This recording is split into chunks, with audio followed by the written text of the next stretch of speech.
Hey everyone, my name is Harsha Pandey and welcome to my channel Harsha की class. आज हम देखने वाले हैं chapter number 14 of class 8 science. The name of the chapter is chemical effects of electric current. Electric current क्या होता है, सबसे पहले हमें ये जानना है कि इस चैप्टर में हम पढ़ने क्या वाले हैं।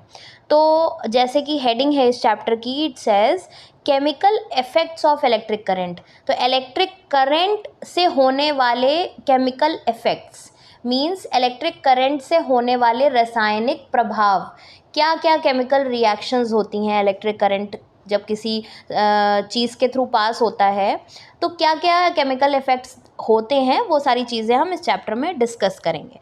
तो अब सबसे पहले तो हमें देखना पड़ेगा कि इलेक्ट्रिक करंट क्या होता है। Actually electric current is a flow of electricity. Electric current को हम ये कह सकते हैं कि एक इलेक्ट्रिकल सर्किट है। अब इलेक्ट्रिकल सर्किट क्या होता है, वो पैसेज होता है ना, पूरा एक जो पैसेज होता है, पाथ होता है जिसमें इलेक्ट्रिसिटी फ्लो कर रही होती है, इसको हम कहते हैं इलेक्ट्रिकल सर्किट। अब इसी इलेक्ट्रिकल सर्किट पे जो इलेक्ट्रिसिटी फ्लो हो रही है उसको हम कहते हैं electrical current. Electric current, right? So we can say that electric current is a flow of electricity in an electrical circuit. एक इलेक्ट्रिकल सर्किट में जब इलेक्ट्रिसिटी फ्लो होती है उसी को हम कहते हैं इलेक्ट्रिक करंट। जब चीज़ों के थ्रू पास होता है, फ्लो होता है किसी भी पर्टिकुलर सब्सटेंस के थ्रू, तो क्या क्या केमिकल इफ़ेक्ट्स होते हैं वो हम इसमें वन बाय वन डिस्कस करेंगे। Your elders might have cautioned you about touching an electrical appliance with wet hands. तो हमारे बड़े हमें रोकते हैं ना कि गीले हाथों से हमें कोई इलेक्ट्रिकल एप्लियंस नहीं टच करने हैं, स्विचेस नहीं ऑन ऑफ करनी होती है गीले हाथों से। But do you know why it is dangerous? अब वो कहते तो हैं कि ये डेंजरस है, बट क्यों डेंजरस है? वेट हैंड से हम इलेक्ट्रिकल एप्लियंस को क्यों नहीं छू सकते? We have learnt earlier that the materials which allow electric current to pass through them. देखिए, हम लोग अपनी प्रीवियस क्लासेस में भी इस चीज़ को कर चुके हैं कंप्लीट कि कुछ मटेरियल्स होते हैं जो अपने थ्रू इलेक्ट्रिक करंट को पास होने देते हैं। ऐसे मटेरियल्स को हम कहते हैं कंडक्टर्स। ठीक है, कंडक्टर्स आर दोज मटेरियल्स और दोज ऑब्जेक्ट्स, वो सब्सटेंसेस होते हैं जो अपने थ्रू करंट को पास होने देते हैं, हीट या इलेक्ट्रिसिटी को पास होने देते हैं। ऐसे मटेरियल्स को हम कहते हैं कंडक्टर्स। ठीक है, और इसके ऑपोजिट ऐसे भी मटेरियल्स अवेलेबल होते हैं जिनके थ्रू करंट पास नहीं होता है। ऐसे मटेरियल्स को हम क्या कहते हैं? इंसुलेटर्स। ओके, तो कुछ मटेरियल्स ऐसे होते हैं जो अपने थ्रू बड़ी इजीली करंट को पास होने देते हैं, लाइक एल्यूमिनियम, आयरन, है ना। ये सारे जो मटेरियल्स हैं वो सब क्या हैं? गुड कंडक्टर्स ऑफ इलेक्ट्रिसिटी हैं, मतलब बड़ी इजीली ये अपने थ्रू करंट को पास होने देते हैं। उसी जगह वुड, रबर, प्लास्टिक, ये सारे कुछ ऐसे मटेरियल्स हैं जो अपने थ्रू करंट को पास नहीं होने देते। अब इसका एक बड़ा सीधा सा एग्जांपल हम ले लेते हैं। आपके घर में जो इलेक्ट्रिकल वायर्स होती हैं, आपने कभी देखा है कि ऊपर से वो वायर्स कैसी दिखती हैं? वो वायर्स ऊपर से प्लास्टिक की होती हैं, राइट? प्लास्टिक की कोटिंग होती है, ऊपर से प्लास्टिक से कवर रहती है, तो बड़े आराम से आप उस इलेक्ट्रिकल वायर को टच कर सकते हैं। वो सॉकेट में लगा हुआ है, वायर प्लग से अटैच होके स्विच भी ऑन है, आप बड़े आराम से उन वायर्स को टच कर सकते हैं, आपको करंट नहीं लगता है। लेकिन कभी आपने सोचा है कि ऐसा क्यों होता है, जबकि इस वायर के थ्रू करंट तो फ्लो हो रहा है? करंट फ्लो हो रहा है, ये हमें कैसे पता चल रहा है? कि जिस भी चीज़, जिस भी एप्लियंस से वो वायर अटैच है और जैसे ही हम स्विच ऑन करते हैं, सपोज एक बल्ब अटैच है उस वायर से, तो हमने जैसे ही स्विच ऑन किया तो बल्ब जल गया, इसका मतलब करंट तो फ्लो हो रहा है, बट हम उस वायर को टच कर सकते हैं, हमें शॉक नहीं लग रहा है। क्यों? क्योंकि ऊपर तो वो वायर की जो कवरिंग है वो प्लास्टिक की है, और प्लास्टिक, जैसे हमने बात की, बैड कंडक्टर ऑफ इलेक्ट्रिसिटी होती है। हम टच करते हैं, हमें शॉक नहीं लगता है। लेकिन उस वायर, उस प्लास्टिक वायर के अंदर जो एक्चुअल वायर है वो किसकी है? कॉपर की वायर होती है, and copper is a good conductor of electricity. तो कॉपर की वायर होने की वजह से करंट बहुत ईजिली फ्लो होता है, और जो भी इलेक्ट्रिकल एप्लियंस हैं वो ऑन हो जाते हैं, चलने लगते हैं, बल्ब ग्लो करने लगता है। बट हमें करंट इसलिए नहीं लगता क्योंकि हम टच क्या कर रहे हैं? प्लास्टिक की कवरिंग टच कर रहे हैं। तो ये डिफरेंस है कंडक्टर्स में और इंसुलेटर्स में। In class 6 we made a tester to check whether a particular material allows the electric current to pass through it or not. तो प्रीवियस क्लास में हमने एक टेस्ट किया था जिसमें हमने ये चेक किया था कि कोई एक मटेरियल है जो अपने थ्रू इलेक्ट्रिक करंट को पास होने देता है या नहीं होने देता है। देखिए एक्टिविटी 14.1 में ये चीज़ हम अच्छे से समझते हैं। इसमें क्या किया गया है, एक पूरा देखिए, इसको कहते हैं इलेक्ट्रिकल सर्किट। सर्किट का मतलब होता है एक पूरा पैसेज जो सभी तरफ से क्लोज हो, है ना। वो सर्किट कहीं से भी ब्रेक नहीं होना चाहिए। अगर ब्रेक होगा तो करंट का फ्लो जो है वो टूट जाएगा, है ना, करंट अच्छे से फ्लो नहीं हो पाएगा। लेकिन यहाँ पे देखिए कि सर्किट बनाया गया है, मतलब सभी एंड्स जो हैं वो अच्छे से अटैच हैं एक दूसरे से, है ना। सबसे पहले ये देखिए सेल है, बैटरी जो सेल होता है, नॉर्मल सेल जो हम अपने घरों में रिमोट्स में इस्तेमाल करते हैं, वो एक सेल है। अब इस सेल का एक जो एंड है, यहाँ से एक वायर अटैच किया गया है और दूसरे एंड से एक बल्ब को अटैच किया गया है और बल्ब से फिर एक वायर अटैच किया गया है ये स्क्रू ड्राइवर में। तो स्क्रू ड्राइवर को हम टेस्ट कर रहे हैं बेसिकली। स्क्रू ड्राइवर में जो ये मेटल वाला पार्ट है ना, ये जो पोर्शन है, ये मेटल वाला जो पोर्शन है, इसमें ये दोनों वायर्स जो हैं, एक तो सेल से जो वायर आ रहा है और दूसरा वाला जो वायर बल्ब से अटैच है, ये दोनों वायर्स कहाँ पे जोड़ दिए गए हैं, मेटल वाले पोर्शन में। जो मेटल का पार्ट है स्क्रू ड्राइवर में, उसमें ये जोड़ दिए गए हैं। ऐसा जैसे ही किया गया, सर्किट पूरा कंप्लीट हुआ और करंट फ्लो हुआ और बल्ब क्या हुआ, जलने लगा।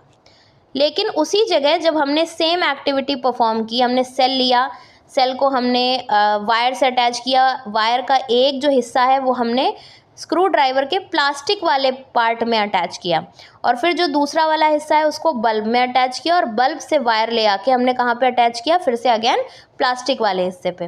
तो आप देख रहे हैं अब यहाँ पे जो दोनों एंड्स हैं वायर के, वो कहाँ पे अटैच किए गए, वहाँ वो प्लास्टिक वाले एंड पे अटैच किए गए हैं स्क्रू ड्राइवर के। और इसका रिजल्ट क्या है कि बल्ब ग्लो नहीं हुआ, बल्ब जला नहीं। क्यों नहीं जला, क्योंकि यहाँ पे आकर के जहाँ पे प्लास्टिक पे अटैच किया गया है दोनों वायर्स को, सर्किट कंप्लीट नहीं हुआ, करंट का फ्लो ब्रेक हो गया।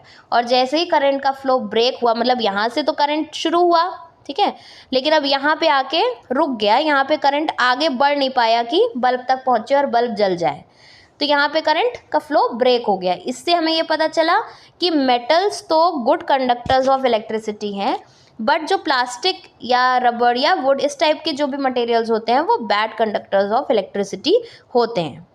However, so far we have used our tester to test materials which are in solid state. तो अभी तक जितनी भी चीज़ें हमने डिस्कस की, लाइक एल्युमिनियम, कॉपर, आयरन या प्लास्टिक, रबर, वुड, ये सारे क्या है, सॉलिड स्टेट में है। ये सारे वो मटेरियल्स हैं जो सॉलिड्स स्टेट में अवेलेबल हैं। क्या आपने कभी सोचा है कि लिक्विड्स में करंट कैसे पास होता है? जब हम बात कर रहे हैं कि गीले हाथों से हमें कोई इलेक्ट्रिकल एप्लियंस नहीं टच करने चाहिए, तो इसका मतलब तो ये है कि जो वाटर है या जो लिक्विड्स हैं वो भी गुड कंडक्टर्स ऑफ इलेक्ट्रिसिटी हैं, क्योंकि उनके थ्रू भी तो करंट पास होता है। तभी तो हमें शॉक लगता है अगर हम गीले हाथों से कोई इलेक्ट्रिकल एप्लियंस टच कर लेते हैं, राइट।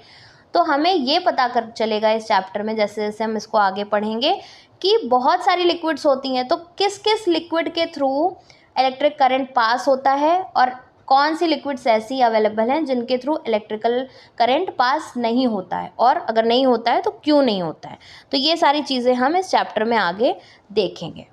एक छोटा सा डिस्क्लेमर यहाँ पे गिवन है दैट पहेली एंड बूझो want to remind you that one should not experiment with the electrical supply from the mains और अ जनरेटर और एन इन्वर्टर। आप इस तरीके की कोई भी टेस्टिंग इलेक्ट्रिकल जो एक्टिविटी अगर आप परफॉर्म करते हैं तो आपको जनरेटर, इन्वर्टर पे मेंस हैं आपके घरों में, वहाँ पे आपको ये सारी एक्टिविटीज़ परफॉर्म नहीं करनी है, क्योंकि वो बहुत ही ज़्यादा डेंजरस हो सकता है। So you only have to use electrical cells for all the activities suggested here. इस चैप्टर में जितनी भी एक्टिविटीज़ सजेस्ट करी जा रही हैं, अगर वो आप परफॉर्म करते हैं खुद से, तो आपको सिर्फ नॉर्मल इलेक्ट्रिकल सेल्स का ही यूज़ करना है। Okay, now next is, do liquids conduct electricity? तो क्या लिक्विड्स भी इलेक्ट्रिक करंट को कंडक्ट करती हैं? To test whether a liquid allows electric current to pass through it और not, we can use the same tester.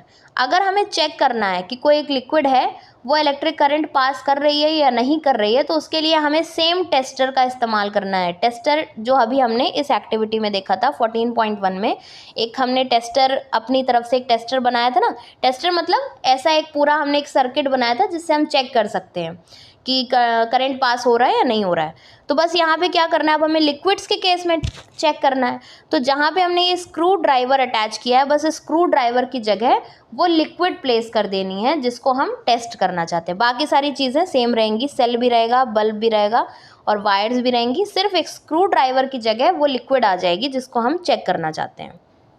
Also before using the tester we should check whether it is working और not. एक बार हम ये ज़रूर check करके देख सकते हैं कि हमारा टेस्टर वर्किंग कंडीशन में है या नहीं है। हमने एक टेस्टर बनाया, सेल लेकर के आए, उसको अटैच कर दिया बल्ब से और दूसरी तरफ से उसको अटैच कर दिया हमने लिक्विड में, उसके एंड्स डाल दिए, लेकिन हमारा जो बल्ब है वो ग्लो नहीं हुआ। तो हमें पहले तो ये चेक करना है कि जो हमने टेस्टर बनाया है वो सही है या नहीं है। तो उसके लिए क्या करना है, join the free ends of the tester together for a small moment. एक थोड़ी सी देर के लिए आपको क्या करना है कि जो एक्टिविटी 14.1 में हमने जो टेस्टर देखा था तो उसमें क्या करा है, सेल लिया है, सेल को अटैच किया है बल्ब से और दूसरी तरफ से हमने जो भी चीज़ हमें चेक करनी है उसके साथ उसको टाई कर दिया और बल्ब से फिर वायर आया है और उसी मटेरियल के साथ अटैच हो गया है। करना क्या है, अगर आपको चेक करना है कि आपका टेस्टर सही है या नहीं है, तो जो दोनों फ्री एंड्स है ना वायर के, फ्री एंड्स मतलब ये वाले जो एंड्स हैं, एक तो जो है सेल से जो आ रहा है और दूसरा वाला जो बल्ब से आ रहा है, इन दोनों को आपस में जोड़ दीजिए कुछ देर के लिए। जैसे ही आप जोड़ेंगे सर्किट कंप्लीट हो जाएगा। जैसे ही सर्किट कंप्लीट होगा तो बल्ब जलने लगेगा। तो आपको एक आइडिया मिल जाएगा कि हाँ, हमने जो भी अटैचमेंट्स किए हैं वो सारे सही हैं। इफ़ इन केस वो चीज़ें सही नहीं है, मतलब बल्ब नहीं जलता है, तो आपको पता लग जाएगा कि इसमें कहाँ गड़बड़ी है। हो सकता है कि कनेक्शंस लूज़ हो या फिर बल्ब ही फ्यूज़ हो या फिर सेल जो आपने लिया है वो यूज्ड अप हो, वो सेल ख़त्म हो गया हो। तो ये सारी चीज़ें आप प्रायर चेक कर लीजिए, उसके बाद ही आप लिक्विड्स को टेस्ट करिए। तो ये एक्टिविटी 14.1 में बेसिकली आपको यही बताया गया है कि दोनों एंड्स को जब आप जोड़ेंगे तो बल्ब को जल जाना चाहिए क्योंकि सर्किट कंप्लीट हो जाएगा। लेकिन अगर बल्ब नहीं जलता है, इट मीन्स दैट आपका टेस्टर वर्क नहीं कर रहा है। अब इसके रीजंस क्या क्या हो सकते हैं कि भाई हो सकता है कि कनेक्शंस जो हैं वो लूज़ हों, मतलब जो आपने तार जो जोड़ी है ना वो तार अच्छे से फिक्स ना हुई हो, वो लूज़ हो, या फिर बल्ब फ्यूज़ हो या फिर सेल यूज्ड अप हो। तो अगर बल्ब फ्यूज़ हो तो आप बल्ब चेंज कर सकते हैं, अगर सेल यूज्ड अप हो तो आप उसकी जगह दूसरा सेल यूज़ कर सकते हैं। ठीक है, कनेक्शंस वगैरह भी चेक कर सकते हैं। अब एक बार जब आपको कंफर्म हो जाता है कि आपका टेस्टर वर्क कर रहा है तो फिर आप तरह तरह की लिक्विड्स पे इसको टेस्ट कर सकते हैं। देखिए इन एक्टिविटी 14.2 में आपको ये फिगर के थ्रू बताया गया है। कुछ नहीं करना है, सिंपल से यहाँ पे एक सेल लेना है जो हमने एक्टिविटी 14.1 में देखा था, सेम आपको अटैचमेंट करना है। सेल ले लिया और यहाँ पे ये बल्ब अटैच कर दिया, सेल के एक एंड से आपने वायर को अटैच किया बल्ब में और दूसरे एंड से आपने लिक्विड ली और लिक्विड के अंदर उस एंड को डिप कर दिया। इसी तरीके से बल्ब की तरफ से जो दूसरा सिरा आ रहा है वायर का, उसको भी डिप कर दिया लिक्विड में। अब यहाँ लिक्विड चेंज होती रहेगी और आप तरह तरह की लिक्विड्स में इसको चेक कर सकते हैं। तो अगर लिक्विड कंडक्टिंग होगी मटेरियल, मतलब अगर लिक्विड के थ्रू करंट पास होगा तो सर्किट कंप्लीट हो जाएगा और सर्किट कंप्लीट होते ही इलेक्ट्रिक करंट पास होने लगेगा, मतलब बल्ब जल जाएगा। और अगर जो आपने लिक्विड लिया है वो कंडक्टिंग लिक्विड नहीं हुई तो सर्किट यहाँ पे ब्रेक हो जाएगा। कहाँ पे, जैसे ही आप लिक्विड में ये दोनों एंड्स डालोगे तो सर्किट क्या होगा, कंप्लीट नहीं होगा और बल्ब ग्लो नहीं करेगा। So in activity 14.2 collect a small plastic और rubber cap of discarded bottles. Rubber का कैप या प्लास्टिक का कैप ले लीजिए, उसमें 1 टीस्पून ऑफ लेमन जूस या विनेगर ऐड करिए। लेमन जूस, नींबू का रस या फिर विनेगर यानी सिरका आप ले सकते हैं। Bring over tester over this cap, जो हमने अटैचमेंट देखा था उसी तरीके से आप इसको बिल्कुल प्लेस कर दीजिए और दोनों एंड्स वायर के इस लिक्विड के अंदर डिप कर दीजिए। ध्यान ये रखना है कि जो दोनों एंड्स हैं वायर के वो 1 सेंटीमीटर से ज़्यादा दूरी पे ना हो। मतलब ऐसा नहीं कि बहुत दूर दूर आपने वायर्स को डिप कर दिया है, बहुत बड़े वेसल में आपने लिक्विड ले लिया और फिर आप चेक कर रहे हैं, तो वो फिर सर्किट कंप्लीट नहीं होगा। तो आप उसको कोशिश करिए कि बहुत छोटे अमाउंट में आपको लिक्विड लेना है और जो दोनों वायर्स की जो पोजीशन है वो 1 सेंटीमीटर से ज़्यादा के दूर की ना हो और ना ही साथ में आपस में वो टच हों। जैसे ही आप इस लिक्विड में दोनों एंड्स डालते हैं तो क्या बल्ब ग्लो करता है? तो आप ये सारी एक्टिविटी खुद से परफॉर्म कर सकते हैं और देख सकते हैं कि लेमन जूस में जब आपने डिप किया तो क्या जला बल्ब, इसी तरीके से जब आपने सिरके में डिप किया दोनों एंड तो क्या बल्ब जला। हुआ क्या है, when the liquid between the two ends of the tester allows the electric current to pass. अब यहाँ पे क्या है, लिक्विड है, दोनों वायर के जो एंड्स हैं उनके बीच में क्या है, ये लिक्विड है। जैसे ही लिक्विड में ये दोनों वायर्स जाते हैं और अगर लिक्विड कंडक्टिंग क्वालिटी की है तो ये वायर से जो करंट फ्लो हो रहा है वो पूरा हो जाएगा, सर्किट कंप्लीट हो जाएगा, वायर में जो करंट है वो अच्छे से फ्लो होने लगेगा और बल्ब ग्लो करने लगेगा।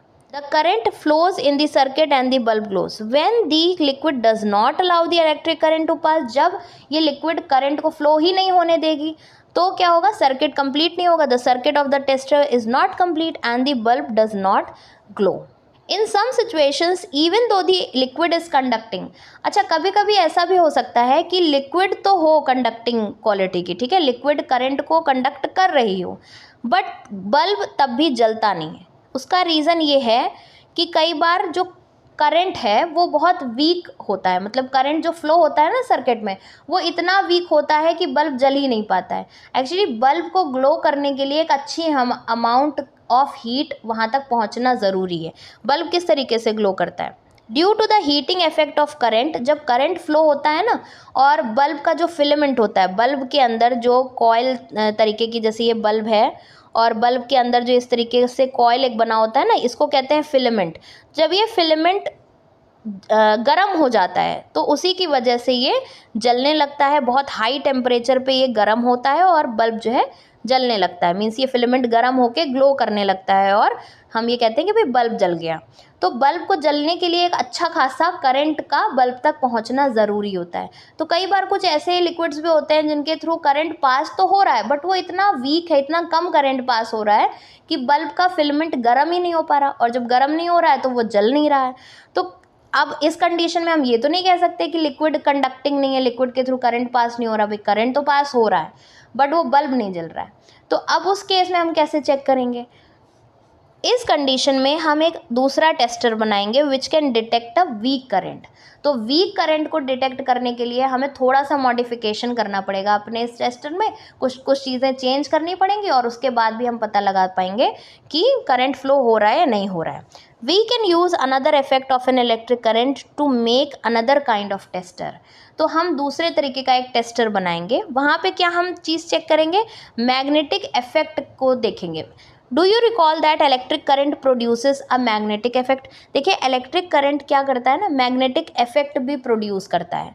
इलेक्ट्रिक करंट जब फ्लो होता है तो उसके आसपास क्या होता है, मैग्नेटिक इफेक्ट भी देखने को मिलता है, चुंबकीय जो इफेक्ट है वो देखने को मिलता है।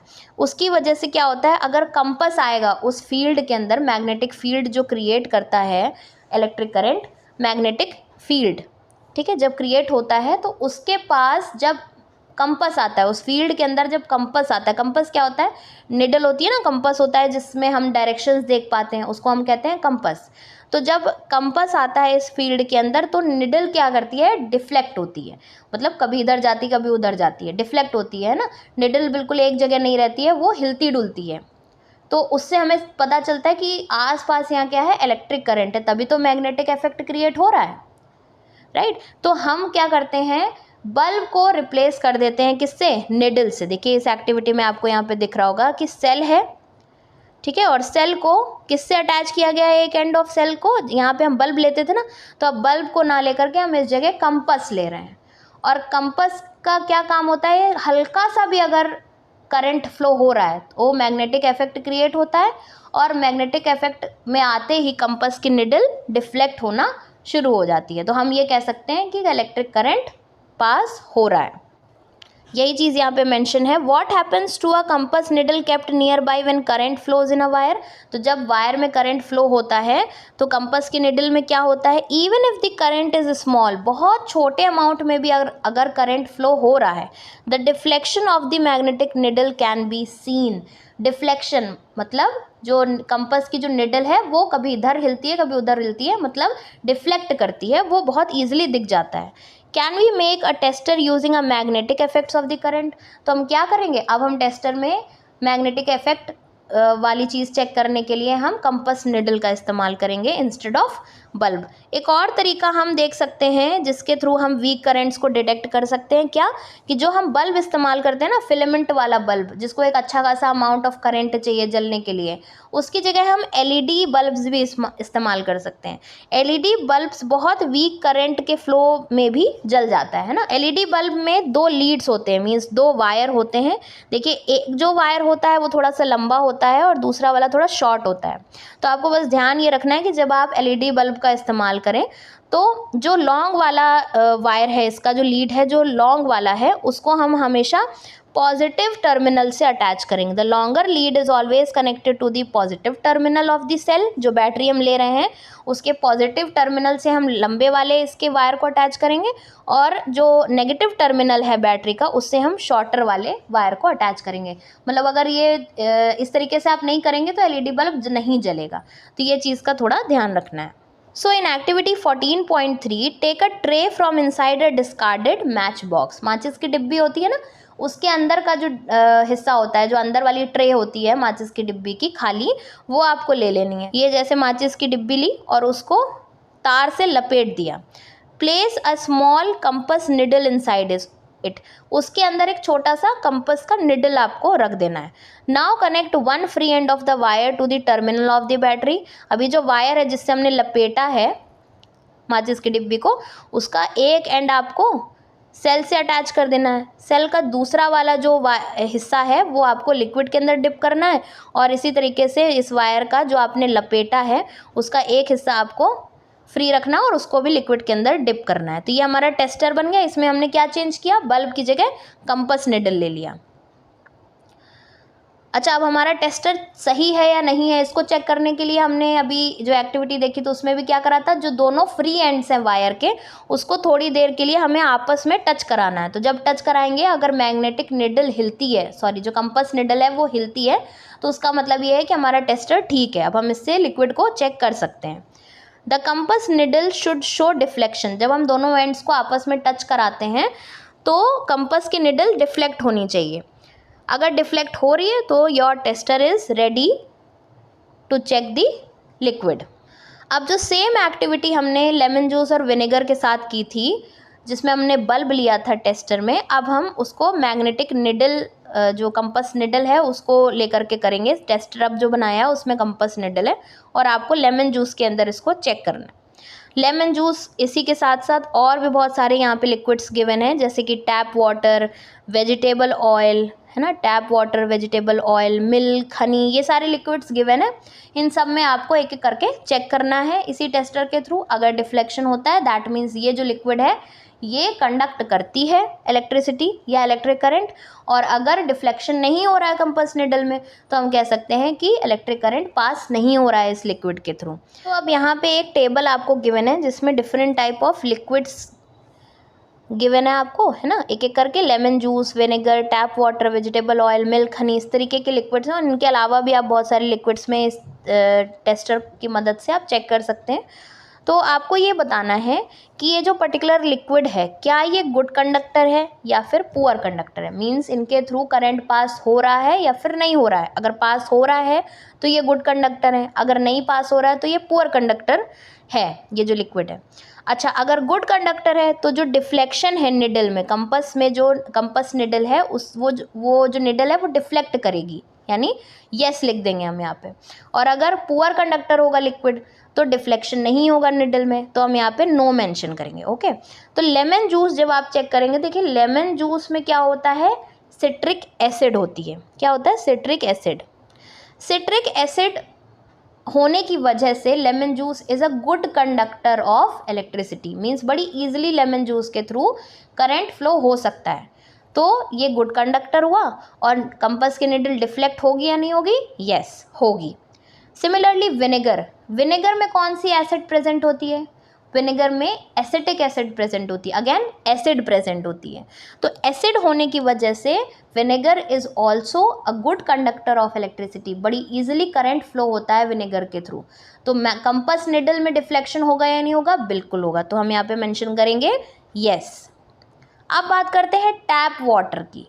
टैप वाटर मतलब जो हमारे में जो नलों में पानी आता है ना, उसको हम कहते हैं टैप वाटर। अब टैप वाटर के थ्रू जब हम चेक करेंगे तो हम ये पाएंगे कि टैप वाटर के थ्रू भी कंडक्ट होती है इलेक्ट्रिसिटी। क्यों होती है? इसमें तो किसी तरीके का एसिड नहीं होता है, बट टैप वाटर में सॉल्ट्स मिक्स होते हैं। जो हमारे घर में जो पानी आता है उसमें नेचुरली बहुत सारे मिनरल सॉल्ट्स होते हैं ना, सॉल्ट्स की प्रेजेंस होने की वजह से इलेक्ट्रिसिटी कंडक्ट होती है लिक्विड के अंदर। तो एक तो हमें पता चला कि जब लिक्विड के अंदर एसिड होता है तो इलेक्ट्रिसिटी कंडक्ट होती है। दूसरा हमें क्या पता चला कि सॉल्ट होता है तो भी इलेक्ट्रिसिटी कंडक्ट होती है और निडल भी डिफ्लेक्ट होती है। तो यस। फिर हम बात करते हैं वेजिटेबल ऑयल की। वेजिटेबल ऑयल जो कुकिंग ऑयल हम लोग घरों में इस्तेमाल करते हैं ना खाना बनाने के लिए, उसको जब हम टेस्ट करेंगे तो हम पाएंगे कि इलेक्ट्रिसिटी कंडक्ट नहीं हो रही है, क्योंकि इसमें ना तो एसिड है ना सॉल्ट्स हैं। अब बात करते हैं मिल्क का। तो मिल्क में कौन सी एसिड होती है? जल्दी जल्दी कमेंट करके बताइए कि मिल्क में कौन सी एसिड होती है। मिल्क में होती है लैक्टिक एसिड।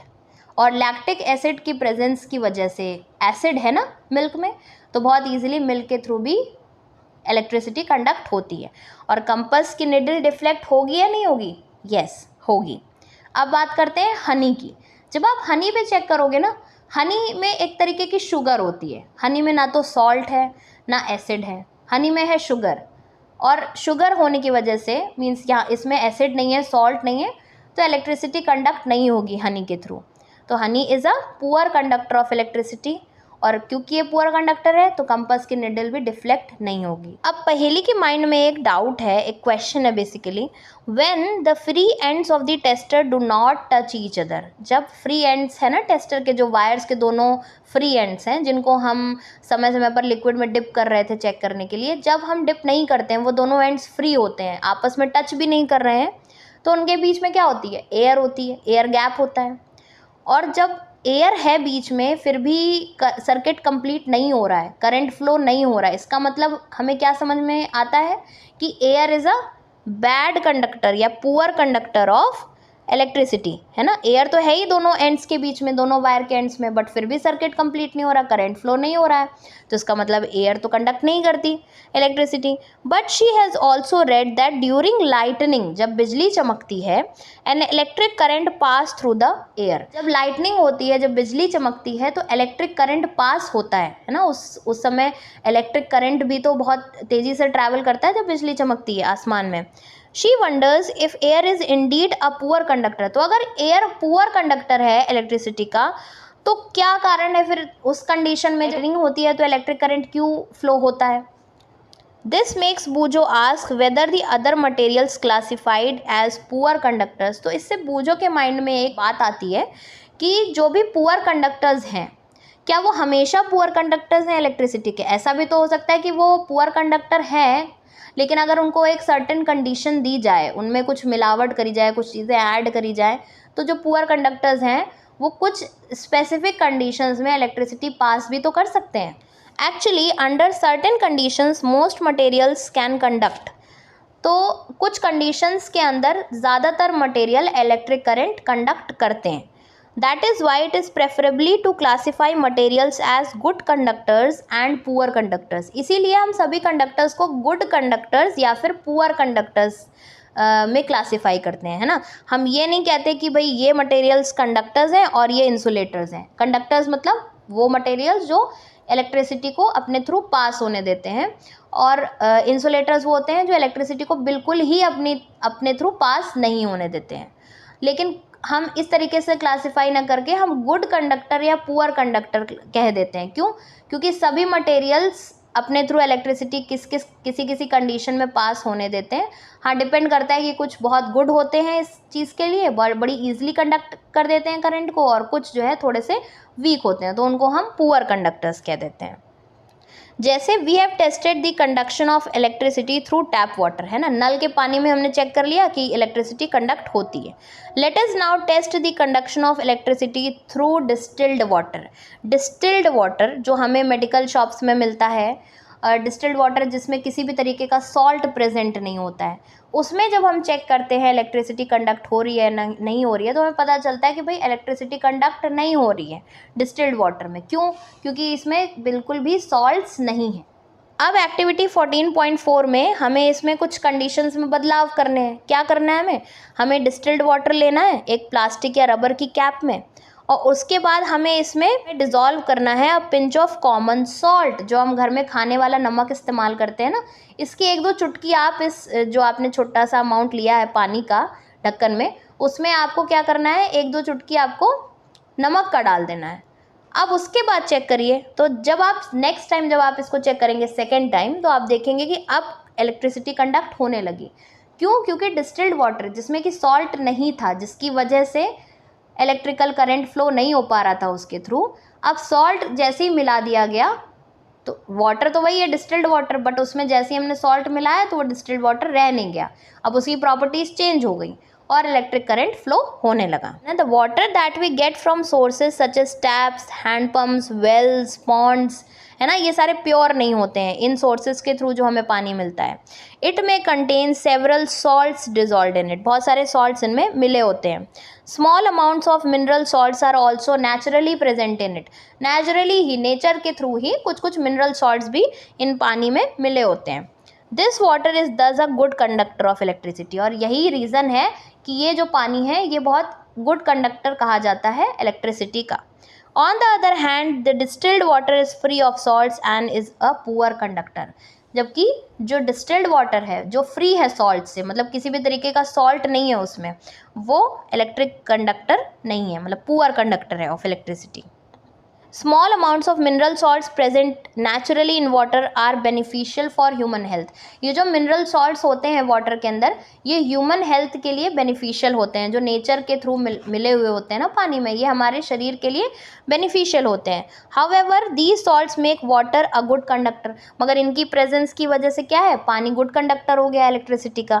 इसी वजह से हमें कभी भी गीले हाथों से इलेक्ट्रिकल एप्लियंसेस को नहीं टच करना चाहिए, क्योंकि जैसे ही हम टच करेंगे हमें इलेक्ट्रिक शॉक लग जाता है। हमने इस चैप्टर की यहाँ तक चीज़ें कंप्लीट कर ली हैं। हमने ये देख लिया कि किस किस कंडीशन में कौन कौन सी लिक्विड्स हैं जो इलेक्ट्रिक करंट को फ्लो होने देती हैं।